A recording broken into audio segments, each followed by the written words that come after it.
우리가 이 세상을 살면서 어떤 일을 선택하고 거기에 집중하는 것이 중요하고 필요할 때가 있습니다.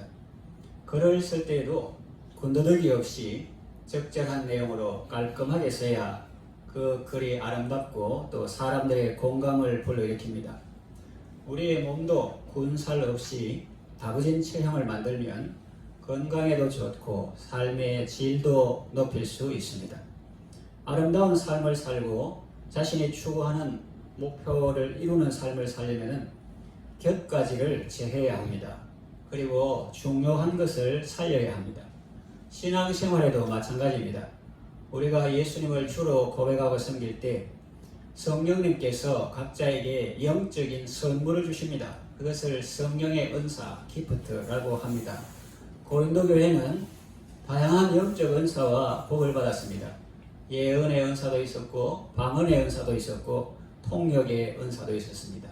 구제의 은사도 있었고 가르침의 은사도 있었고 병 고치는 은사도 있었습니다. 이 은사를 가지고 하나님께 감사하며 그것으로 주님과 교회를 다른 지체들을 섬기면 얼마나 좋겠습니까? 그런데 고린도 교회 교인들은 그 은사를 가지고 자랑하고 교만했습니다. 본문은 다양한 은사가 있지만 가장 중요한 것은 사랑임을 역설하고 있습니다. 대표적인 5개의 은사와 비교하면서 하나님의 사랑이야말로 그 어느 것보다도 뛰어나다는 것을 명백하게 선포하고 있습니다. 첫째로 사랑은 방언보다 뛰어납니다. 우리가 세상을 살면서 말의 힘이 얼마나 대단한지는 여러분도 잘 알고 계실 것입니다. 말 잘하는 사람이 있습니다. 웅변 잘하는 연사들이 있습니다.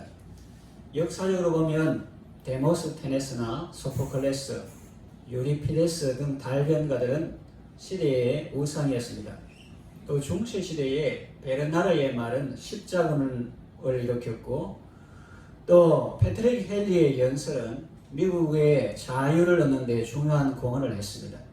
말의 힘으로 이렇게 사람을 세우기도 하고 사람을 넘어뜨리기도 하는 것입니다.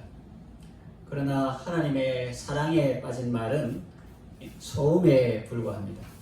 기독교가 로마 제국에서 공인되고 국교로 인정되고 그렇게 꽃을 피운 것은 그리스도인들이 그 사회에서 예수님의 사랑을 보여주었기 때문입니다.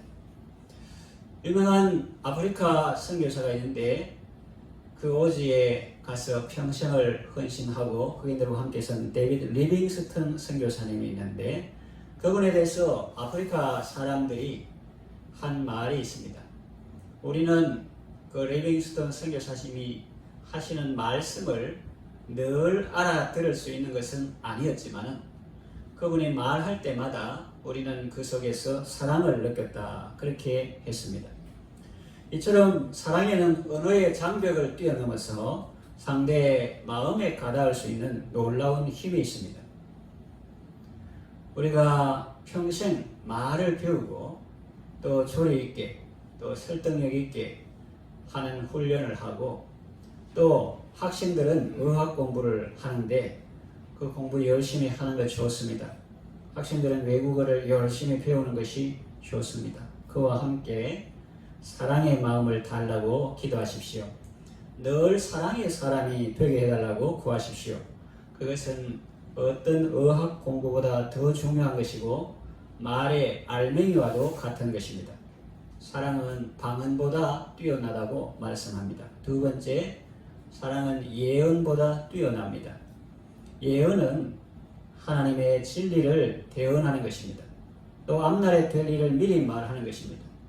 예언할 때 미리 예자 쓰면은 보통 사람들이 생각하듯이 앞에 일어날 일을 미리 말하는 거지만은 그러나 맡길 예가 있습니다. 예 탁금할 때 그 맡길 예는 동으로 가면 귀인을 만날 것이요 이 장사를 하면 대박이 터질 것이요 그런 걸 말하는 게 아니고 하나님의 말씀을 하나님께서 선지자에게 의탁한 말씀을 그대로 전하는 것이 또 예언인 것입니다. 그래서 이 예언의 말씀인 것입니다. 그래서 내가 예언하는 능력이 있어 모든 비밀을 알고 이런 말씀이 본문에 나왔는데, 감추어진 진리에 대해서 하나님께서 계시해 주셔서 통찰력을 가진 사람은 다른 사람들이 볼 때 얼마나 대단합니까? 신비들을 파헤치는 기술은 바람직합니다. 그러나 다른 사람들을 향한 사랑이 없다면 그것은 아무것도 아닙니다. 사랑이 없으면 아무것도 아니라 그렇게 하죠. 모든 비밀 다음에는 내가 예언하는 능력이 있어 모든 지식을 알고 라고 했습니다. 가정이지만 그러나 그것이 얼마나 큰 겁니까? 모든 지식이라니요. 일부 지식도 알기 어려운데 모든 지식을 안다고 했더니 정말 대단하지 않습니까? 그러나 지식은 모든 문제를 해결하는 황금 열쇠가 아님을 알아야 합니다. 많은 지식은 인간의 문제를 해결하는 데 큰 도움이 안 되고 오히려 더 복잡하게 하는 경우도 있습니다. 오늘날 지식은 아무도 소홀히 하지 않는 진귀한 보석과 같습니다. 그러나 사랑이 없는 지식만큼 차갑고 냉혹하고 죽어있는 것도 없습니다. 지식에서 그치면 그것은 nothing입니다. 영어를 써서 표현을 써서 그렇지만 요즘 사람들이 하니까 내가 아무것도 아니요 그럽니다. 그 말은 무슨 말이냐면은 자기는 something이다, 뭐다 그렇게 생각하는데 내가 아무것도 아니요, 니는 something이 아니고 nothing이다 하는 거예요. 말씀이 그렇게 정의하고 있습니다. 전도할 때도 사랑할 때 열매를 맺는 것입니다. 지식은 사람을 교만하게 하고 사랑은 덕을 세우는 것입니다. 사랑은 파괴가 아니라 건설입니다. 사랑으로 남을 격려하고 세워주는 여러분 되시기를 바랍니다. 세 번째, 사랑은 믿음보다 뛰어납니다. 사실 우리가 예수 믿는 데 있어서 믿음이라는 것이 얼마나 중요합니까? 믿음은 바라는 것들의 실상을 보게 합니다. 어떤 사람은 바라는 수준이 있는데 그 사람은 그 성경 말씀이 또 바라는 것들이 청사진처럼 앞에 딱 펼쳐지고 바라는 것들이 실상이 되게 하는 것이 믿음이고, 또 보지 못하는 것들을 보게 하는 것이 믿음입니다. 믿음이 없는 사람은 못 보는데 믿음이 있는 사람은 하나님께서 보게 하십니다. 엘리사처럼 하나님의 군대가 게하시는 못 보죠. 적군들만 뺑 둘러싼 것처럼 보이지만 엘리사는 하나님의 군대가, 하나님의 도우시는 그 손길이 적들보다 더 많고 강하다는 것을 보여주시고, 또 하나님께서 함께 하심을 이렇게 보여주기 때문에 보지 못하는 것들을 보게 하고 또 알지 못하는 것들을 알게 해줍니다. 믿음으로 모든 세계가 하나님의 말씀으로 지어진 줄을 우리가 아나니 했는데 그 중간에 그걸 바로 하면 믿음으로 아나니예요. 믿음으로 안다. 그 중간에는 모든 세계가 하나님의 말씀으로 지어진 줄을 우리가 아나니 했는데 믿음으로 아나니. 그 니는 어떻게 하노? 믿으니까 알게 되는 거예요. 그래서 인간의 한계를 뛰어넘는 초과학적인, 비과학적이고 미심적인 그런 게 아니라 초과학적인 그런 것들, 바로 믿음이라는 눈이나 안경을 보면은 그런 신령한 세계, 인간의 한계를 뛰어넘는 그런 걸 보게 하기 때문에 믿음이 얼마나 귀할지 몰라요. 예를 들면 믿음은 저번에도 말했듯이 망원경 같은 것입니다. 여기서 천주선 잘 안 보이는데 여기 보면 저 밑에 자세히 보이죠. 현미경과 같은 것입니다. 그 사람 속에 뭐인지 모르지만 이 말씀을 통해서 쫙 보면 그 속에 죄악, 탐욕, 숨은 동기 이런 거 다 보입니다. 그리고 또 잔망경 같아요. 이 벽 같은 거 이거는 사람 눈이 투시하지 못하잖아요. 그런데 잔망경 어떻게 생겼습니까? 요렇게 생겨 요 거울 해가지고 반사돼가지고 바깥에 보이잖아요. 잠수함 속에서 보이잖아요. 그와 마찬가지로 예를 들었는데 그 믿음은 알지 못하는 것을 알게 합니다. 그러니까 믿음이 대단한 거예요. 바라는 것들의 실상이요, 보지 못하는 것들의 증거요, 또 알지 못하는 것들을 알게 하는 것이 믿음이다. 또 성경에 이르기를 믿음이 없이는 하나님을 기쁘시게 못한다 했으니 이 믿음이 얼마나 중요합니까? 우리를 가르쳐서 안 믿는 사람들이 신자, 믿을 신자, 그때는 놈자 크기보다도 그냥 사람자 크는 게 좋겠죠. 신자, 믿을 신자, 사람자자, 믿는 사람이라고 하잖아요. 거기서 믿음을 딱 빼보면 뭡니까? 자자만 남잖아요. 사람만 남는다. 그러니까 이 우리 핵심이 믿음인데 신자에서 믿음 빼면 그 교회 왔다리 갔다리 하고 뭐 아멘사랑 똑같고 신자에서 믿음 빼면 그냥 자연인만 한다. 자연인 그냥 먹고 자고 놀고 이거는 하는데 하나님과의 영적인 교제, 기도, 찬송, 사랑 뭐 이런 부분에 대해서는 영은 탁 죽었기 때문에 그것을 이제 성도에게서 신자에게서 믿음 빼면은 아이들 말로 안고 없는 찐빵이욕 하는 그것처럼 믿는 사람에게서 믿음 빼보면 아무것도 아니라는 거예요. 그냥 자연인에 불과하다.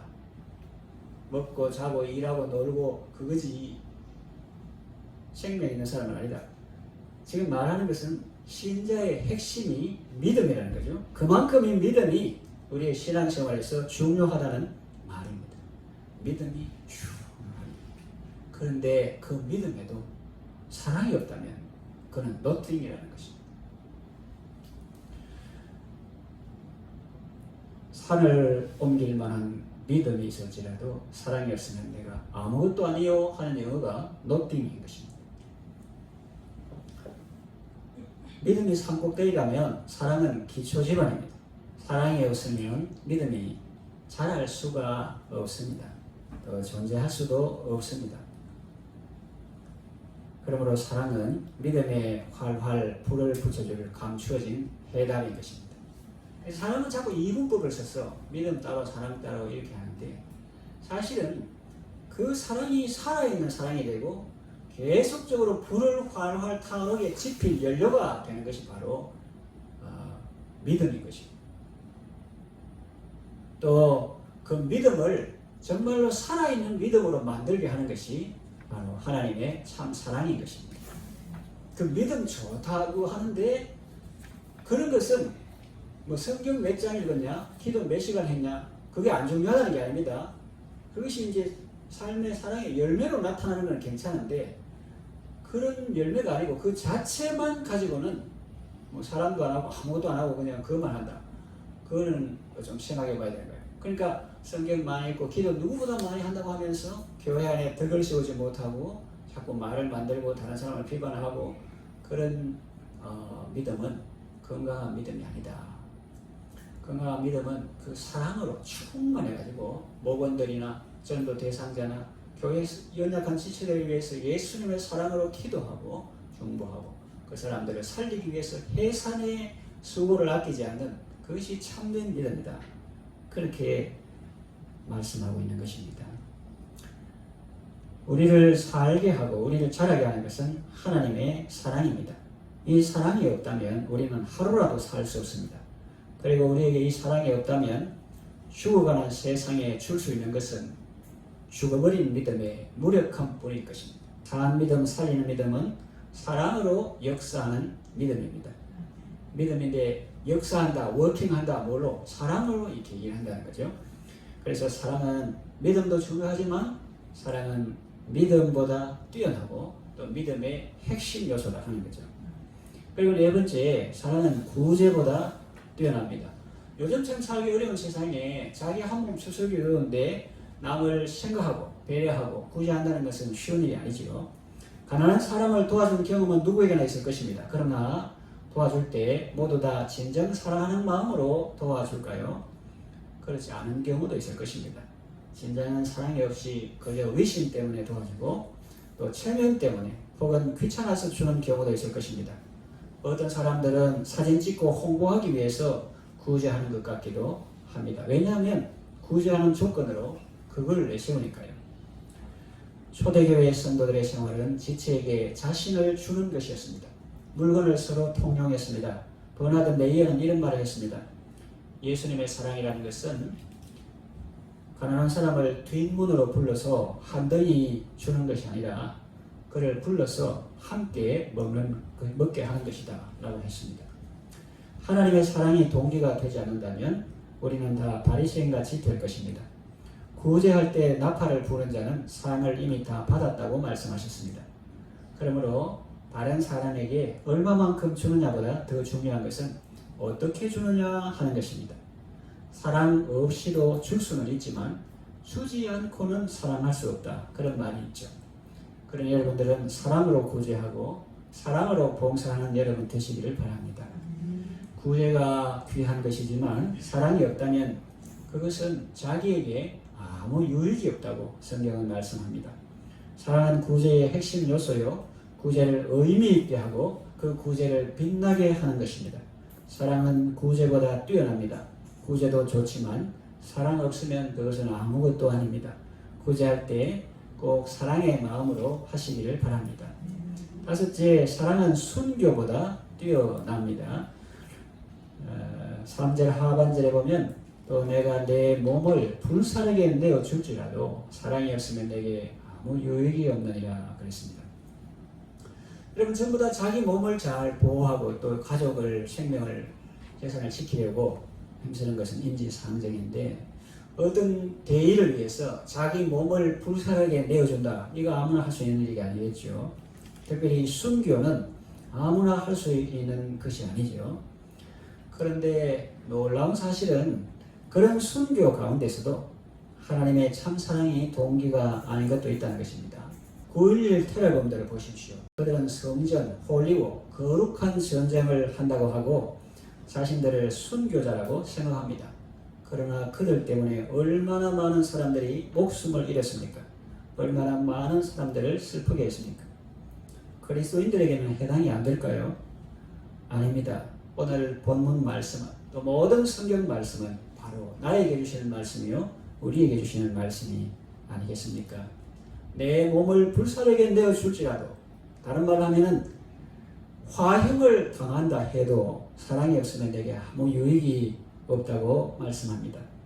사랑 아닌 다른 동기에서 비롯된 죽음도 있다는 것입니다. 여러분 경험하다시피 오늘날에는 그리스도를 위하여 사는 것이 그를 위하여 죽는 것 못지않게 용기를 요구합니다. 주변 사람들과의 관계 가운데서 살아가야 한다는 것은 결코 쉽지 않습니다. 순교도 중하지만 한자로 따라 죽을 순자, 종교 교자. 믿음을 따라서 따라 죽는 이걸 순교라고 하는데 순교도 중하지만 생교 혹은 순생도 중하다는 말입니다. 그 무슨 말이냐면은 복음을 주님을 따라 죽는 것을 순교라고 한다면 주님과 동행하며 따라 사는 것 그거를 생교 혹은 순생 순교적인 삶 이렇게 할 수가 있는 것이죠. 그것도 중하다는 것입니다. 사도 바울은 나는 날마다 죽노라고 했습니다. 하루하루 살지만 날마다 옛사람 자아가 죽고 주님 안에서 죽고 예수님의 생명이 자기에서 사는 그런 삶을 산다는 거죠. 그의 인간적인 희망사항은 성경에 나와 있습니다. 인간적인 희망사항이 뭐냐? 몸을 떠나 그리스도와 함께 거하는 것이었습니다. 차라리 몸을 떠나 그리스도와 함께 우리 찬송가에 나오는 것처럼 또 요한계시록에 나오는 것처럼 눈물도 아픈 것이나 애통하는 것이나 애고가는 것이나 곡하는 것이 없는 영원한 생명과 찬양이 가득한 그곳. 희망사는 몸을 떠나 그리스도와 함께 거하는 것이었으나 형제들의 유익을 위해서 이 땅에 머문다고 했습니다. 그러므로 그에게는 죽음보다 삶이 더 힘들었을 것입니다. 그래서 우리가 종일 죽임을 당케 되며 도살할 양같이 여김을 받았다 함과 같다고 했습니다. 신의 생명보다 하나님께서 맡겨주신 사명을 중시하며 살았습니다. 예루살렘에 들어가면 환난과 핍박이 나를 기다린다고 하나 주 예수께 받은 사명 곧 은혜의 복음 전하는 일을 마치려 하면 나의 생명을 조금 더 귀한 것으로 여기지 아니하노라. 우리에게도 매 순간 철저한 헌신과 몸부림이 요구됩니다. 사랑은 죽음보다 강합니다. 사랑은 순교보다 강합니다. 골로새서 3장 14절에 그리스도의 사랑이 너희 마음을 주장하게 하라 그랬습니다. 살든지 죽든지 그리스도의 사랑에 이끌림 받는 복된 성도 되시기를 바랍니다. 말씀을 정리 요약합니다. 하나님은 교회를 섬기라고 또 다른 직책을 섬기라고 성도들에게 많은 은사를 주셨습니다. 그 모든 은사들은 하나님께서 주신 귀한 선물입니다. 오늘 말씀은 남이 받은 은사를 무시해줘 좋다는 말씀은 아닙니다. 또 남을 비판하라고 주신 말씀도 아닙니다. 가장 중요한 것을 회복하라고 내게 주신 말씀입니다. 사랑은 모든 다른 은사들을 빛나게 하고 아름답게 하는 것입니다. 다른 은사들을 꽃피게 하고 열매 맺게 하는 기초적이고도 가장 중요한 은사가 바로 사랑인 것입니다. 우리 교회가 다양한 은사와 더불어 성령의 탁월한 은사인 사랑으로 이웃을 품고 세상을 살리는 건강한 교회가 되기를 바랍니다. 여러분 모두 이미 하나님께서 각자에게 주신 그런 아름다운 은사, 소질, 재능 이미 갖춘 것 위에 더욱 이 하나님의 사랑을 갖추어서 귀하고 아름답게 지속적으로 끝까지 쓰임받는 여러분 다 되시기를 바랍니다.